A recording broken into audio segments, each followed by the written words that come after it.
Hoy nuestro invitado es Marcos López, fotógrafo, artista visual, maestro del pop latino, cineasta, pintor, performer.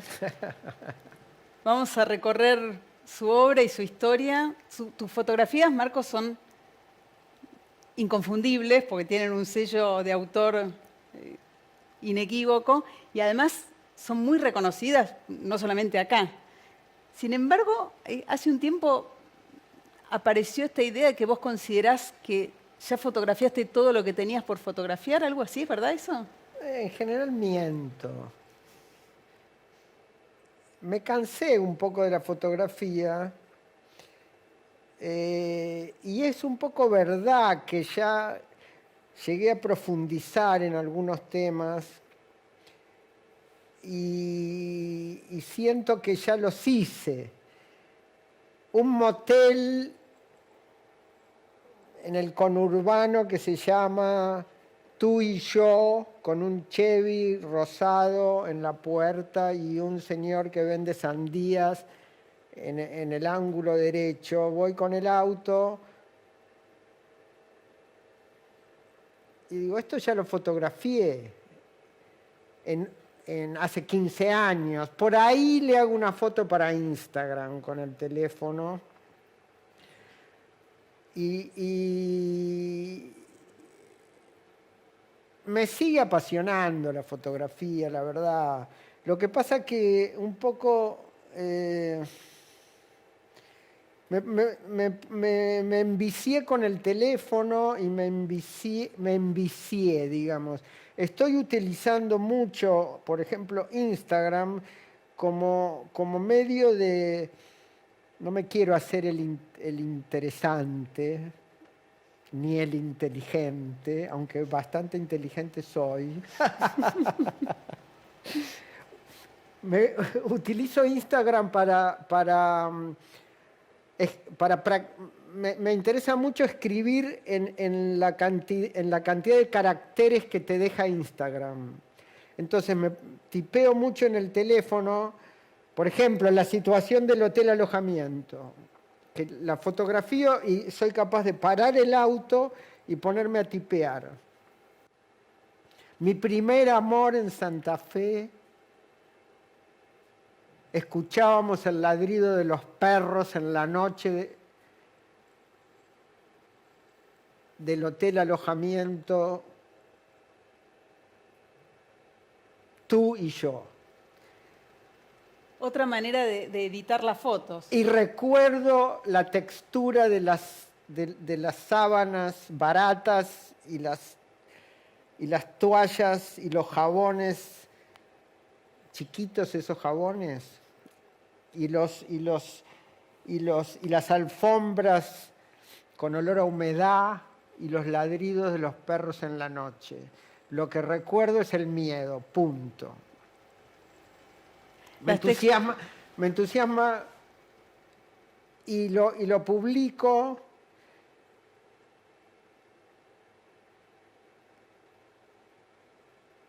Me hace bien. A veces muchas veces me da culpa. Digo, uy, a las 4 de la mañana me despierto y digo, uy, si esto lo lee tal persona, se va a ofender. Entonces lo borro a las 4 de la mañana. Y la psicóloga me dice, Marcos, sosténgalo. No borre, sosténgalo.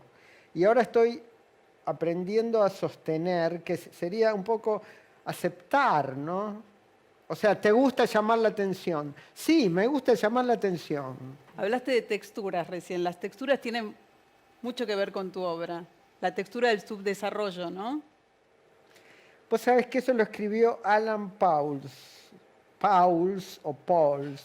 Él escribió un prólogo de un librito que hicieron de mi obra, una colección, un librito, una hermosa colección de fotografía argentina, como 20 autores, y él puso, a Marcos López no le interesa el subdesarrollo, le interesa la textura del subdesarrollo, que es la textura de las sábanas de ese hotel alojamiento, baratas. ¿Viste cuando vos vas a comer a esos restaurantes que te dan esas servilletas que no son de algodón, son como de una cosa sintética, que yo le digo, mire, por favor, no me traes de papel. Prefiero la de papel. Y hay otra cosa de la textura, que yo no sé si se lo copié a Leonardo Fabio o lo pensé antes o lo pensamos en paralelo, no importa eso, porque todo se recicla, que es el mantel de hule. Leonardo Fabio iba a hacer un libro de poemas que se iba a llamar Mantel de hule. Cuando vos vas a comer a esos restaurantes de ruta o del conurbano, o, bueno, acabo de comer en un peruano de acá de la esquina, que vos apoyás el antebrazo en el mantel de hule y te quedás como pegado, ¿no? Viene la señora y le pasa el trapo rejilla y es como un asquete porque... Pero te da vergüenza limpiarlo con la servilleta porque es que estás desconfiando de cómo la señora limpió. Entonces yo digo que esos 2 centímetros cuadrados donde apoya el antebrazo en el mantel, si nos vamos a una reflexión molecular, es lo que me interesa hablar de América Latina, los zapatos de mi madre cuando iba a dar clases en el pueblo de mi infancia. Ponele. Eso lo hice desde que tengo 18 años. Se ve que tuve una intuición de ir hacia esa zona. Y después me da como un ataque de bolivariano. Salgo de la pampa santafesina en un gesto bolivariano hacia la América profunda y me paro en la punta de Machu Picchu a cantar hermano americano. Me sale esa cosa neobarroca. Digamos, a mí me interesa el barroco. No te dejo hablar, ¿viste? No hace falta. Mete un bocadillo. Una pregunta. ¿Hay también un paso o un momento de paso del blanco y negro al color en ese proceso? Sí. Cuando yo empecé a hacer fotos se suponía que los aficionados, los turistas, sacaban en color. Y los... ¿Año? Dictadura militar, colegio de curas, Santa Fe, familia de clase media santafesina, patriarcado, autoritarismo. Esa fue mi educación. Agradezco a mis padres que me entendieron, porque mi papá era ingeniero, yo iba a estudiar ingeniería para ser como mi papá, y descubro la fotografía para escapar. Descubro la fotografía en un curso básico y indudablemente la primera vez que revelé un rollo, hice una copia, fue como un... Hay una palabra que ahora no me va a salir, que es epifanía. Ni sé si está bien empleada. Sí, perfecto, una revelación. Una revelación. En los dos sentidos.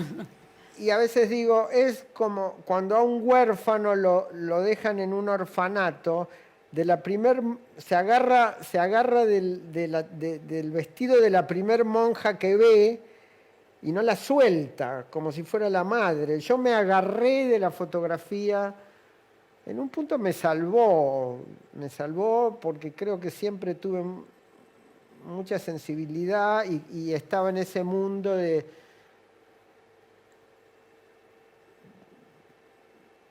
machos, jugadores de rugby y de gauchos y de cosas que yo...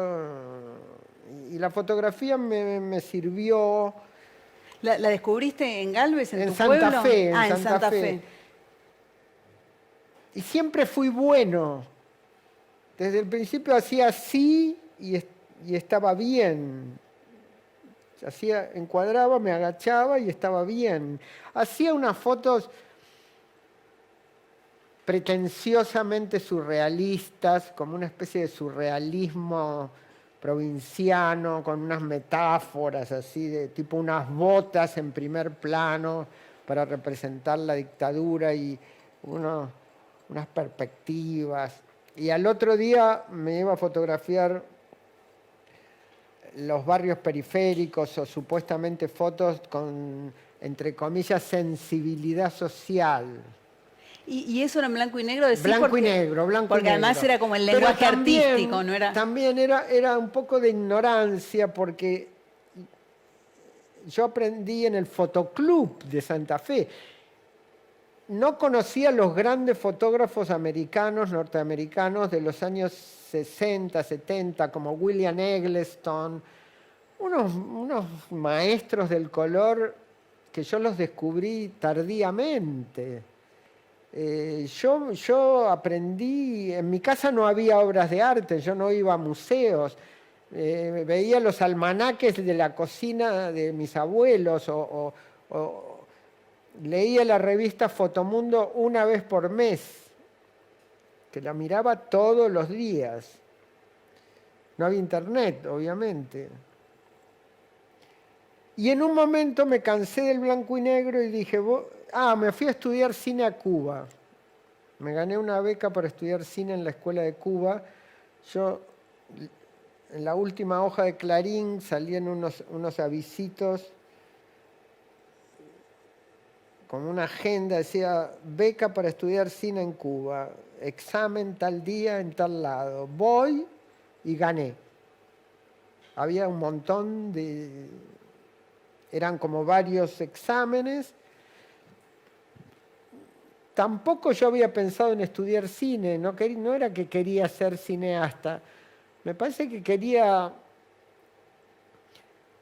me seducía lo de Cuba, me seducía lo de América, tal, y fue muy importante, creo que no aprendí cine, porque a mí nunca me gustó prestar atención nunca me gustó prestar atención, pero lo interesante que éramos todos alumnos, 6 de cada país de América Latina. Entonces los compañeros eran guatemaltecos, mexicanos, puertorriqueños, venezolanos, y aprendí mucho de comidas, de música, de estar.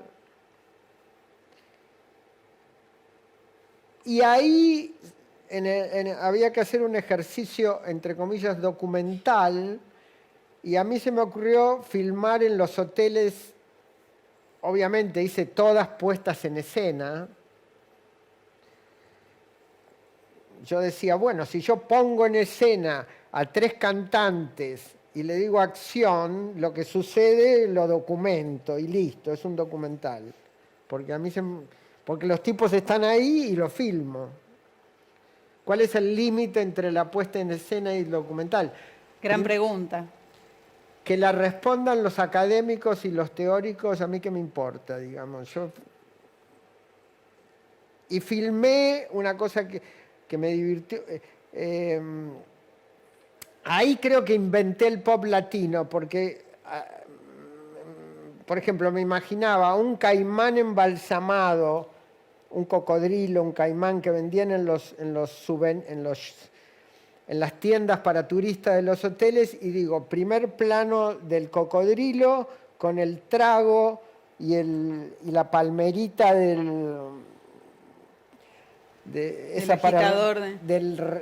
y segundo plano los cantantes con las maracas.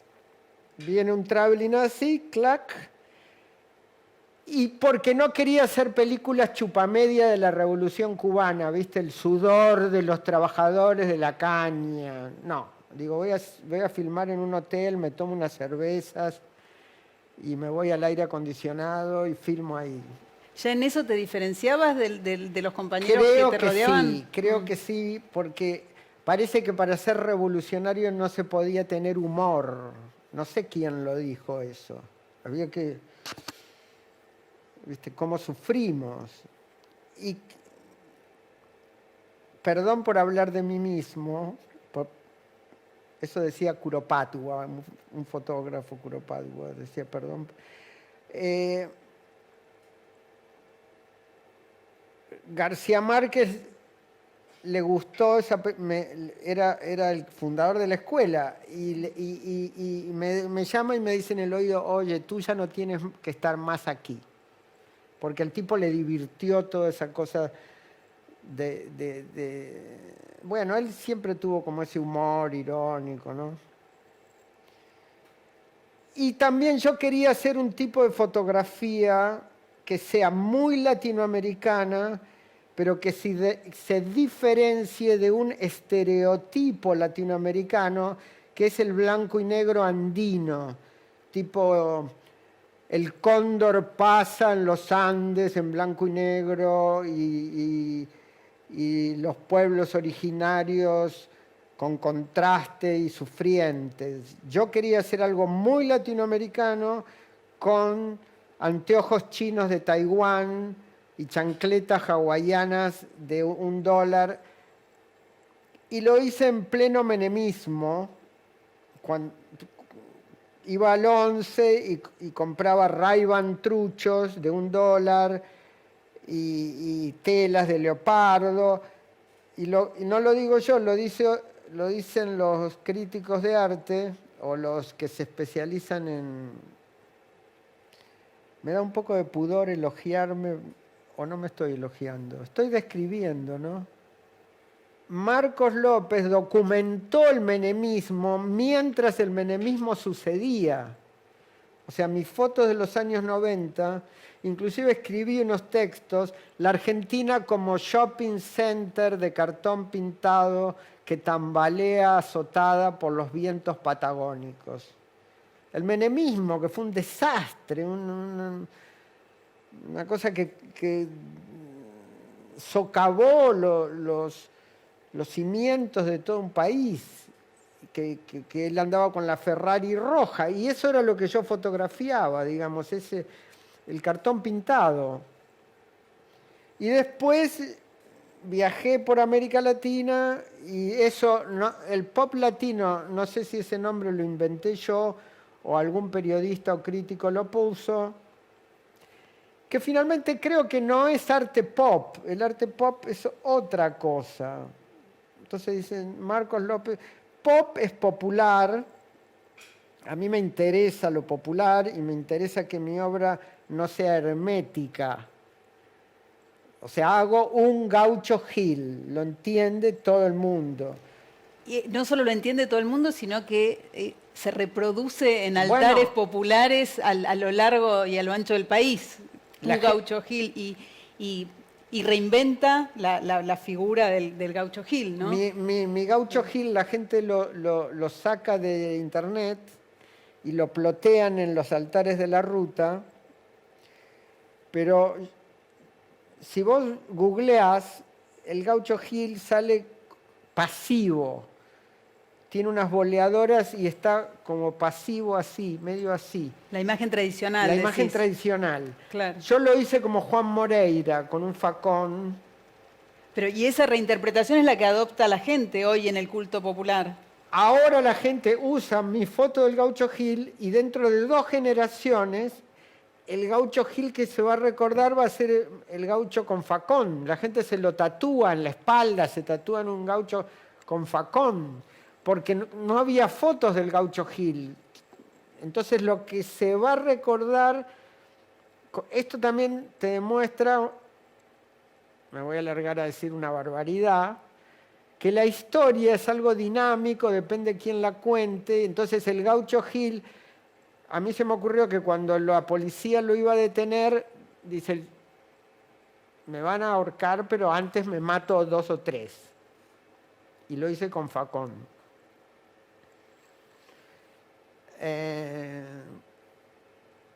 Me da mucho placer cuando lo veo, que la foto la sacan de internet. Me da como, no es placer, es como una satisfacción la palabra. ¿Y no te molesta el anonimato o el no, plagio? de ningún modo. Si lo usan si me usan la foto del asado para un restaurante, le mando mi estudio de abogados, 14 cartas documentos y los aniquilo. Asado en Mendiolaza, ¿no? Sí, La asado en foto esa Mendiolaza. emblemática que está, de hecho, en muchos restaurantes. No sé si... Están algunos que se lo han robado de internet y si es un kiosquito de choripanes, ok, que lo use. Si es un restaurante de Puerto Madero, es otra cosa. Pero la gente se cree que con internet las imágenes no tienen derecho de autor. Inclusive los medios, ¿viste? Los medios agarran las fotos, las publican. Cambió mucho todo, ¿no?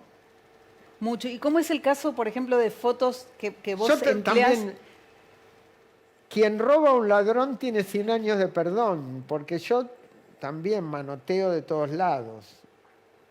Reciclo. Claro, tu obra más reciente de fotos pintadas es un trabajo sobre el trabajo material de otros fotógrafos, ¿no? Me sacaste un tema que me genera mucha angustia. Mira, que estaba Ay. contento y Maldigo la hora, pero bueno. Contá lo que es eso de las fotos pintadas para Las fotos pintadas que tienen que ver con una nueva etapa, entiendo, tuya, cada vez más vinculada a tu trabajo como pintor. Sí, en la pandemia se me ocurrió, un poco antes de la pandemia, iba mucho a los anticuarios de San Telmo, entonces recolecté muchas fotos. Algunos anticuarios me hice amigo y ya sabían cuáles me gustaban. Entonces, viste, al novio lo ponía con una mascota, pero que era una iguana la mascota, y lo hacía como un diablo en el infierno. Son Entonces, fotos de bodas, de comuniones. Bodas, comuniones y toda mi infancia, que los curas me hacían rezar, nos ponían en el patio y decir, por mi culpa y por mi grandísima culpa, perdón Dios y la Virgen María. Así me crié. Entonces exorcizo toda esa represión, esa educación que no tiene nada que ver con el placer. Entonces hago a los novios retorciendo una iguana, pero también te da culpa después. me da muchísima culpa, porque primero, esas personas pueden ser una señora de 90 años, la nieta va y dice, abuela, está tu foto en una exposición que al fotógrafo se le ocurrió pintarte una cola de qué puede ser, de sirena. Entonces yo digo, Marcos, ¿qué derecho? Y esa foto tiene un autor, que es el estudio fotográfico Whitcomb, de la calle Viamonte, 456. Entonces yo hago como una doble transgresión al apropiarme. No importa que yo se la compré en San Telmo. Compraste la copia, pero Claro. la profanás. Sí, pero después la psicóloga me decía, Marcos, usted haga y después lo tratamos acá. Le pintaba demonios que salían de las niñas de comunión, demonios, el miedo, ¿no? El miedo al demonio.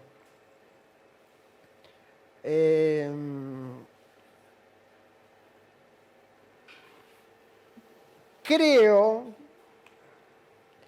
que el objetivo final de la reflexión sobre un modelo cultural y mi compromiso como artista visual justifica eso.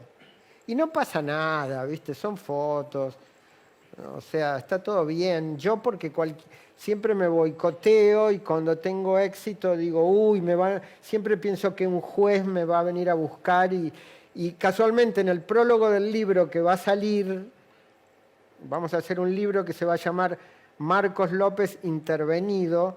Yo escribo y me descargo ante el juez. Y le digo, señor juez, me declaro culpable. Y agacho la cabeza. Hay géneros que simplemente no nos pertenecen. El cine de efectos especiales o el musical, por ejemplo. Y no es que el cine argentino no los utilice, sino que todo eso pareciera resultar en una apropiación. Víctor Maitland, llamado en otra vida Roberto Sena, fue un hacedor en soledad de una industria desventurada. Hizo lo que pudo con lo que encontró en un país donde no se hacía, revolviendo en los fondos de olla de su deseo y su creatividad. Con todo, sus películas se enternecen más de lo que calientan. Fue el rey del porno argentino, pero el porno argentino nunca fue un reino. La primera conexión local a internet fue en 1994. Lo que hasta ese momento se pagaba con vergüenza en los fondos encortinados de los videoclubes, empezó a volverse intimidad en casas y frente al monitor. A Maitland le quedaba una década para disparar su carrera fílmica. Pero la nave que lo llevó no fue el sexo, sino el humor. Siempre quiso hacer comedia de multitudes. Su deriva hacia el sexo y los genitales es el resultado de los chistes que buscó toda su vida. Y al final, la obra te encuentra. Llegó el momento de realities con su producción porno cuando estrenó, en 2001, Expedición Sex, una parodia al natural con participantes en juego. En esa dirección, y dándole más cuerpo a la clave del formato, comenzó la última etapa de su filmografía con Gozando por un sueño. En definitiva, sus películas eran el rebote porno, pero sobre todo paródico, de los rumbos del consumo que las audiencias iban tomando. No sabemos cuáles serán las próximas televisiones, ni quién será su próximo rey. Para leer la nota de Alejandro Seselovsky, ingresá a laagenda.buenosaires.gov.ar.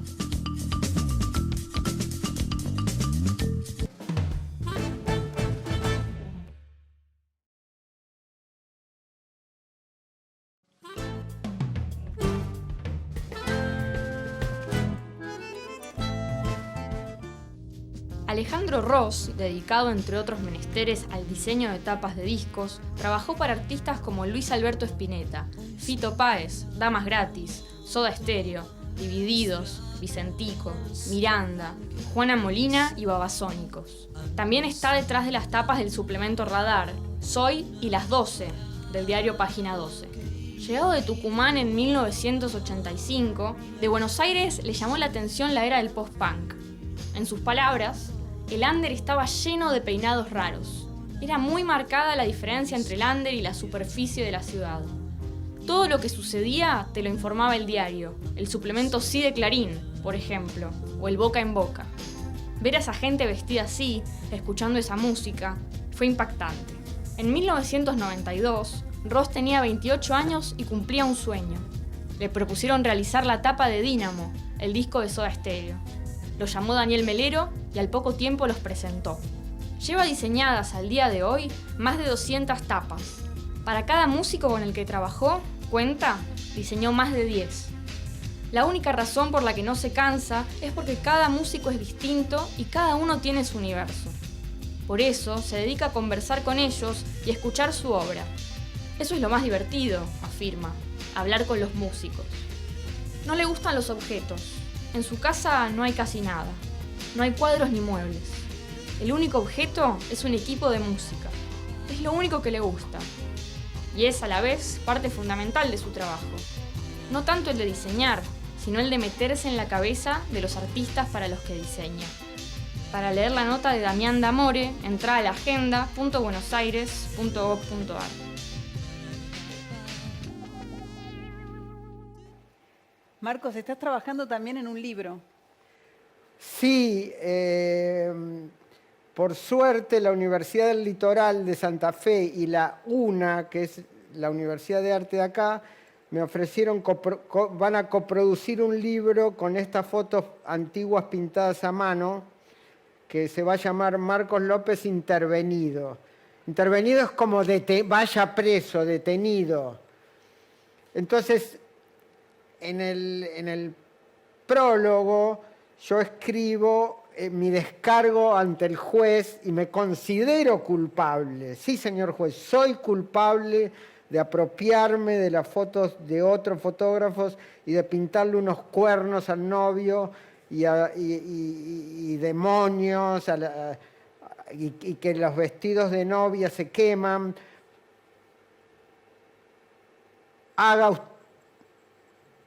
haga usted conmigo lo que le parezca, una cosa así. Y después trato de defenderme un poco. Digo, bueno, finalmente esto tiene sentido porque es una reflexión. ¿Para qué servimos los artistas visuales? Supuestamente para hacer una reflexión a la comunidad, para compartir con la comunidad, que se espeje con conflictos de estereotipos o mandatos culturales, como puede ser el pecado, la culpa y todas cosas con las que yo me crié, y que las pongo sobre la mesa a través de esa obra. Entonces, le encuentro algún sentido a la vida, si se quiere, a mi profesión. Digo, para estar todo el día. También me entretengo, es como una labor terapia, pinto las fotitos. Siento que es un proceso que ya se cerró, lo de pintar fotos antiguas, que si lo sigo me seguiría repitiendo. Siento que ya está. ¿Y ahora qué sigue? Ahora estoy pintando con óleo, que eso me encanta, siento que es un desafío, me encanta el olor. Como sacar fotos me sale bien,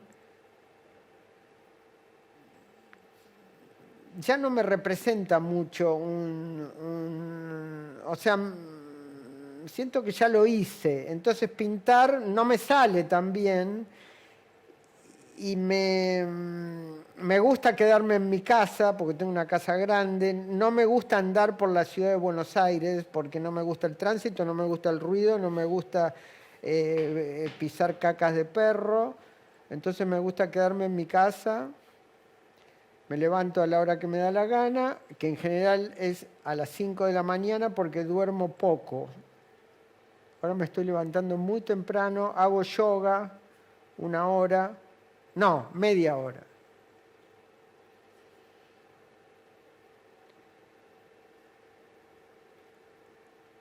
Me limpio la lengua con una técnica de Ayurveda, que es limpiarse la lengua y tomar un vaso de agua tibia antes de desayunar, que es para que el estómago se prepare para recibir los alimentos.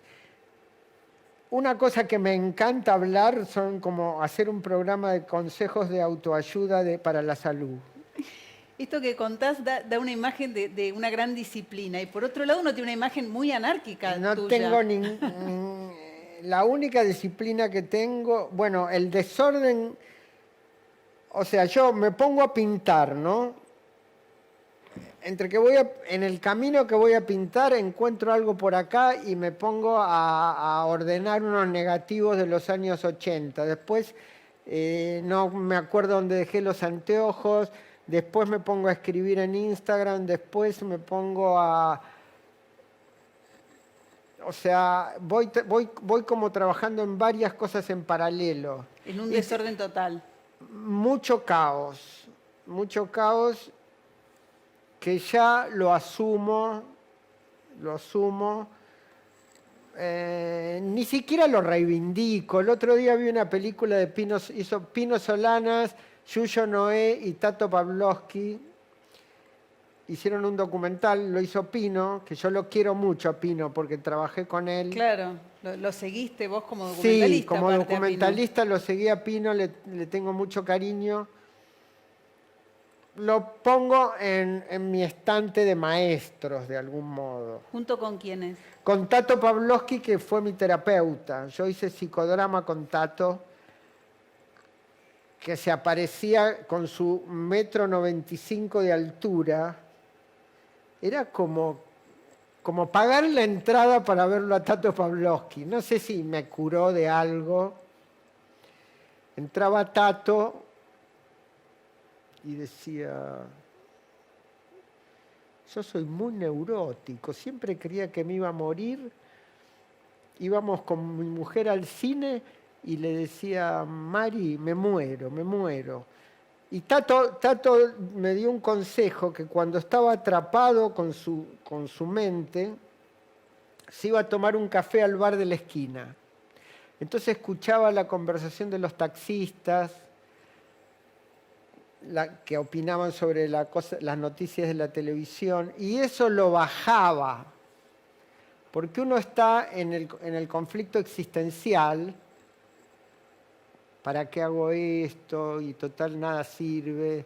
Y entonces cuando vas al bar de la esquina, bajás.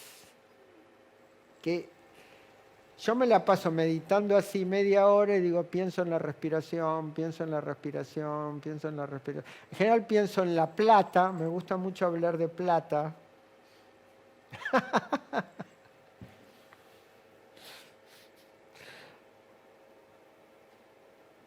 Me gusta hablar de plata, pero porque no me gusta, de arte no, yo no tengo amigos, tengo un solo amigo artista, que lo llamo por teléfono y me cuenta siempre lo mismo. ¿Quién es? Roberto Fernández, que vive cerca de este canal, y por ahí me dan ganas de decirle, Roberto, eso ya me lo contaste 20 veces, pero tenemos un pacto que es, vale repetir y no hay que interrumpir al otro. ¿Y la plata es un tema y una preocupación para vos? Pienso que mi papá siempre tenía miedo que yo no me iba a poder ganar la vida como fotógrafo. Y estaba viejito, ya pobre, y yo ya, mi obra me había comprado la foto del asado el Reina Sofía de Madrid, me la pasaba dando clases por toda América Latina, en España, en Europa. Y siempre tenía miedo de qué va a pasar el mes que viene, digamos. Creo que esa cosa estructural todavía un poco me pasa. ¿Y te costó alcanzar en el mercado, desde el punto de vista económico, el lugar que artísticamente ocupás? El punto de vista económico es que pago el alquiler y me compré un auto usado y a veces tomo taxis.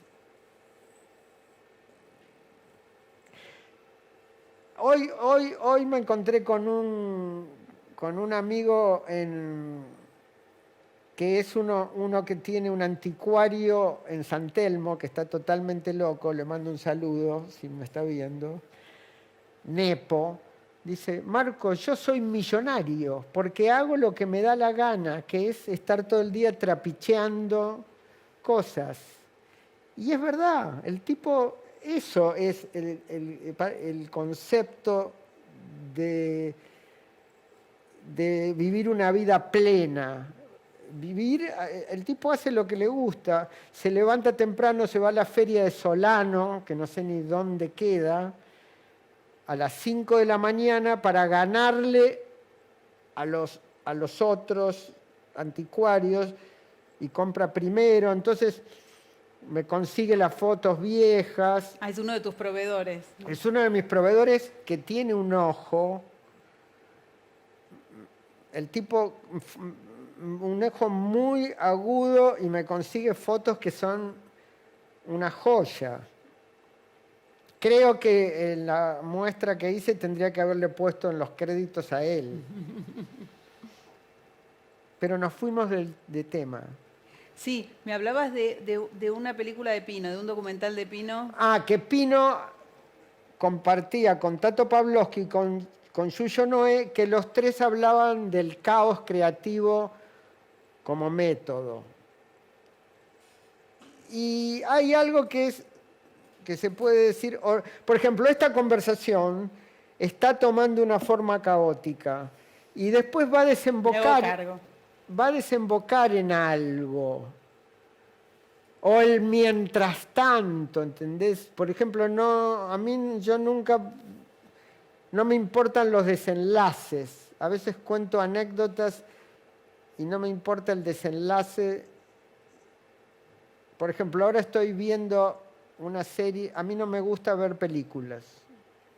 No tengo capacidad de atención.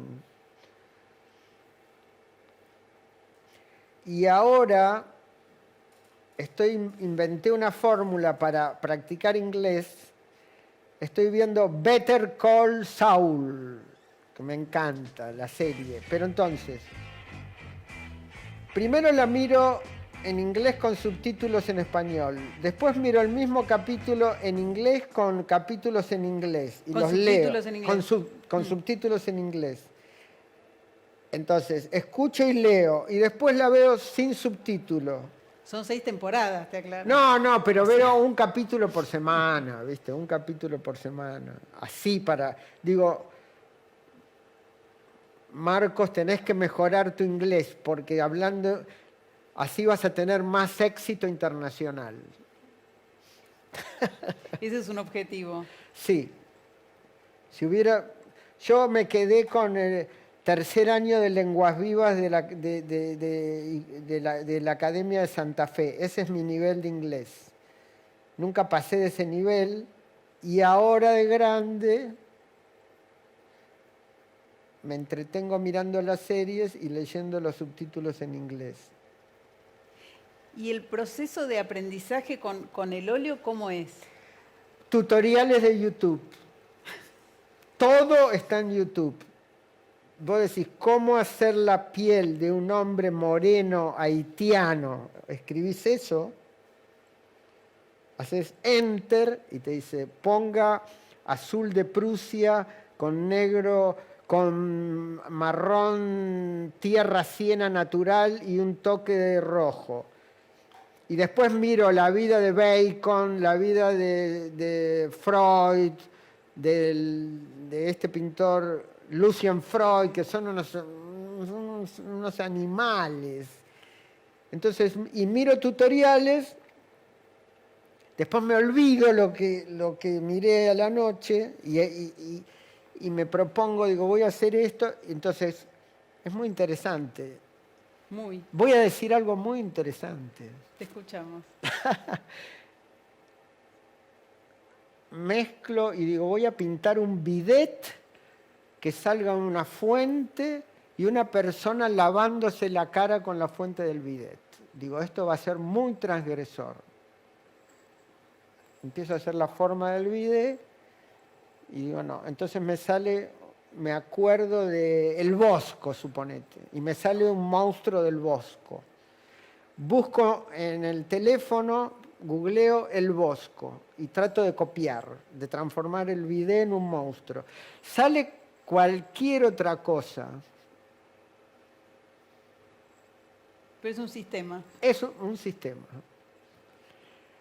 Y también mi nivel de exigencia es alto, porque yo tengo mucho entrenamiento visual y me doy cuenta, perdón por la vulgaridad del término que voy a decir, me doy cuenta si lo que estoy pintando es una cagada. Pero digo, Marcos, no seas viejo, relájate, ¿viste? ¿Qué querés? Relájate, pintá y disfrutá, tomate unos mates y disfrutá que podés dedicarte toda la mañana a pintar. Y que tenés la mirada aparte, ¿no? Porque la mirada es la... Sí, a veces es demasiado crítica conmigo mismo. Yo también, en los 80,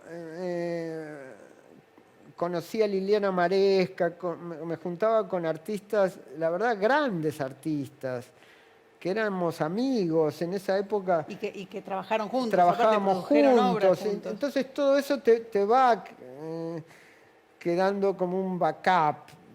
Nunca fui a estudiar pintura a la Academia de Pintura, pero de tanto andar con pintores y eso, y ver museos y... Digamos, también mi disco duro, ¿viste? Yo hago crack y veo el color, ya lo tengo incorporado. Me pasé 40 años mirando por el rectangulito. Claro. Hago así y veo figura, fondo, primer plano, color, esto, lo otro. Hablabas de tu interés por la vida de los pintores que admirás y estoy pensando en la vida de Marcos López por Ulises Rosell, ¿no? Ulises Rosell que te propuso filmar y te puso un poco del otro lado, como objeto de la mirada a vos que hiciste de la mirada tu profesión. ¿Cómo fue ese cambio de rol? ¿Cómo lo viviste? Lo quiero a Ulises. Ulises, te mando un saludo si nos estás mirando, te quiero. Somos vecinos, eso es algo muy importante para elegir a alguien que sea tu biógrafo. Somos vecinos.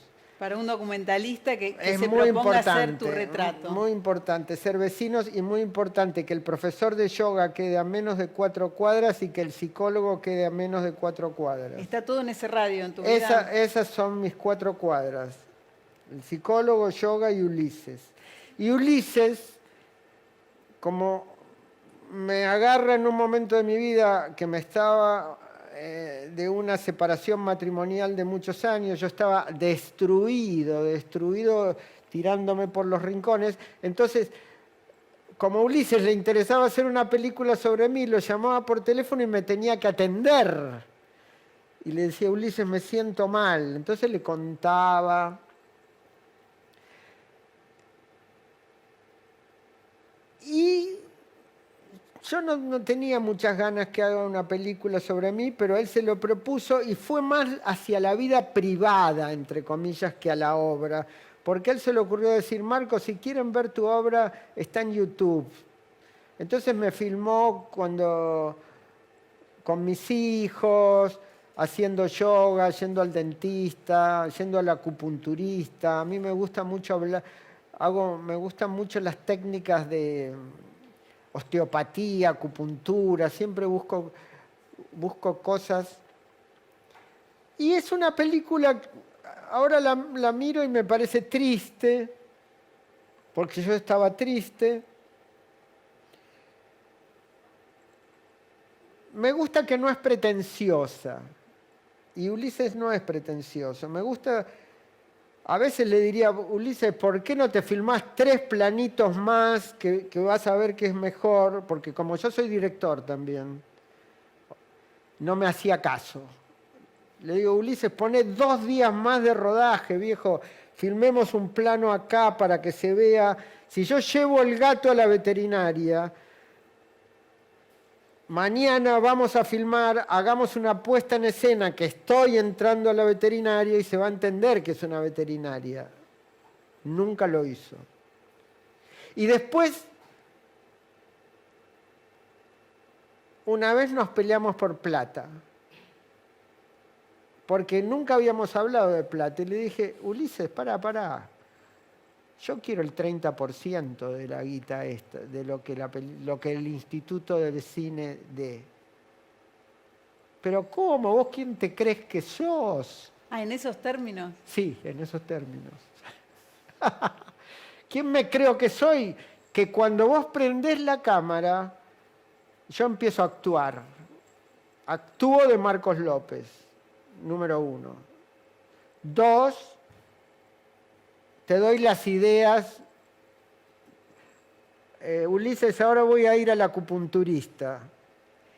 Te estoy dando la idea, Claro. Eso es el guión. Ulises, ahora voy a llevar la perra al veterinario. ¿Te diste cuenta? Te hice el guión de la película. Pero no te preocupes, no nos vamos a pelear, ¿viste? No te preocupes. No nos peleamos. Por suerte me gané un amigo en el barrio. No sé si está... Me gustaría dar el password de Vimeo de la película, para que la gente la mire, pero se va a ofender el productor. Claro, hay que ver qué pasa con eso, ¿no? Sí, porque, viste, no. Ya la van a poner en las plataformas. La que se puede ver... Es tu película, Mi Ramón película, Ayala. Ramón Ayala. Maravillosa película. ¿Puedo recitar un poema de Ramón Ayala? Me encantaría y me parece un cierre inmejorable para este encuentro. El cachapé es un carro. Los hacheros cortaban los árboles, lo tiraban sobre un carro tirado por bueyes hacia el río para hacer la jangada, que llevaba los troncos al río abajo, va bajando la jangada. Y el cachapecero es el hombre que guía el carro con los bueyes. Y me encanta declamar, me encanta declamar.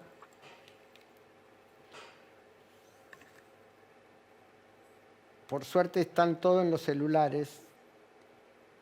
Algo se mueve en el fondo del Chaco boreal. Sombras de bueyes y carro buscando el confín. Lenta mortaja de luna sobre el Cachapé. Muerto el gigante del bosque en su viaje final. El gigante del bosque es el quebracho. Muerto el gigante del bosque en su viaje final. Vamos, tigre, toro, chispa, guampa. Eso es el nombre de los bueyes, supongo. Y va encendiendo la Florencia el chicotazo al estallar. Y es una música crujiente por la agreste soledad. Camino y carro van marchando y al rodar van despertando en el hombre todo un mundo de ilusión. Y ahora describe el paisaje. Cuelga una víbora enroscada por el techo vegetal, en el peligro del pantano las pezuñas en tropel, y mirá la capacidad de imagen de Ramón Ayala. Y un túnel verde va llevando dos pupilas encendidas sobre el tronco de la vida bajo el sol. Todo imagen. Ramón Ayala, el cachapecero. Gran desenlace. Gracias, Marcos. Gracias por dejarme declamar, que es mi verdadera vocación, ser actor.